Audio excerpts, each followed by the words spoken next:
hard to tell. Thank you very much, gentlemen. We have Gary O'Donnell, Captain Courageous of Essendon, in the studio. And Gary, isn't it amazing how your fortunes balance on a tightrope?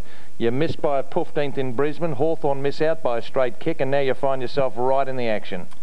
Yeah, that's the advantage of finishing 6th and with the results going our way. It was a pretty harrowing weekend last weekend, sitting on the edge for 36 hours, especially the Sydney game on the Saturday night. But we got through, and we've had a good game yesterday, and the confidence around the club is great.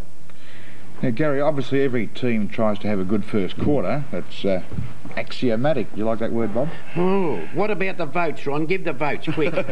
not quite now, but did you think that West Coast were suspect if they'd had a good first quarter against them, given that there are a lot of young players in the side, inexperienced players? Yeah, it was something that we worked on, especially with our poor start in Brisbane the week before. West Coast probably had half a dozen first-year players that hadn't played a final in Melbourne, so it was a big game for them.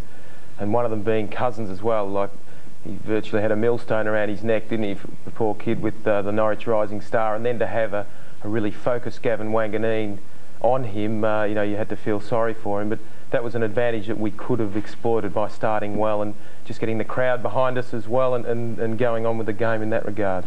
Gary, it seemed like your forward setup was as much to stop the Eagles' defence getting the rebound. What exactly was the principles? Trying to clog it up or spread them out? Exactly what were you doing? Well, there was no plan with it. I think our forwards just did very well in keeping the ball in the forward line.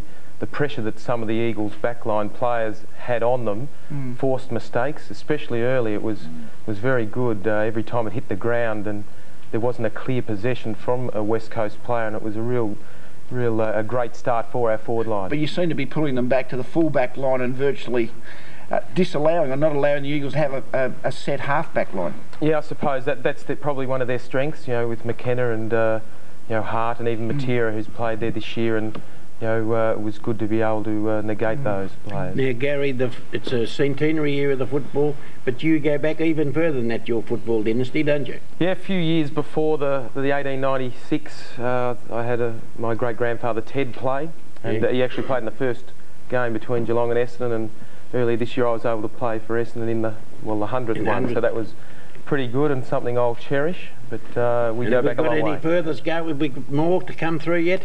Who knows? Like, I suppose it's the next generation. It's up to me to produce, or one of my brothers maybe to produce, but that'll be 25 years down the track. Gary, what about the importance of Peter Somerville out of the centre getting first use of the ball? I think at half time it's something like 17 or 18 first touches out of the middle.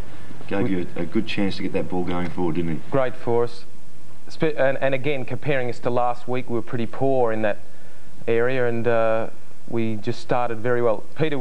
A confident Peter Somerville creates a confident Essendon side, and jumping well and you know, directing these hits very well, and Darren Buick and Sean Denham were brought into the game early, and they had their confidence up and had good games because of it. And Sheeds called in a favour, went back 20 years to district cricket and got the superstar heard on the hallowed turf 24 hours before it commenced, and it really paid dividends. I think it was actually James who initiated that. He said, well, we had a terrible week as far as weather goes, with wind and rain out at Windy Hill, and James said, look, can I go out and just have a kick on the ground we're playing at in sheltered conditions, and it's paid off. We've kicked probably the best we've kicked all year.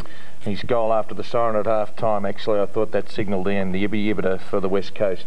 Okay, the ultimate collection of footy cards for you to just, when you're doing your home duties there, before you make a sponge or you make the beds or change the nappies or something. Not allowed to mention, we've got this Australian football video. That is Mike Dolby, I think. Yeah, Mike. Wooford Davis not selling so well, so I've got to give them a bit of a plug. These have been remained. They're $1.95 each. No, I retract that. Third best top seller. And we'll get that autographed. The Jack Dyer story. Jack actually, nothing to do last week, got the crayon out and away he went. Congratulations, you're an exciting combination. You go to Sydney next week for Ron's Mob. We wish you all the best. Thank you. Thank you very much to Gary O'Donnell. It's time for the Mobile Goals of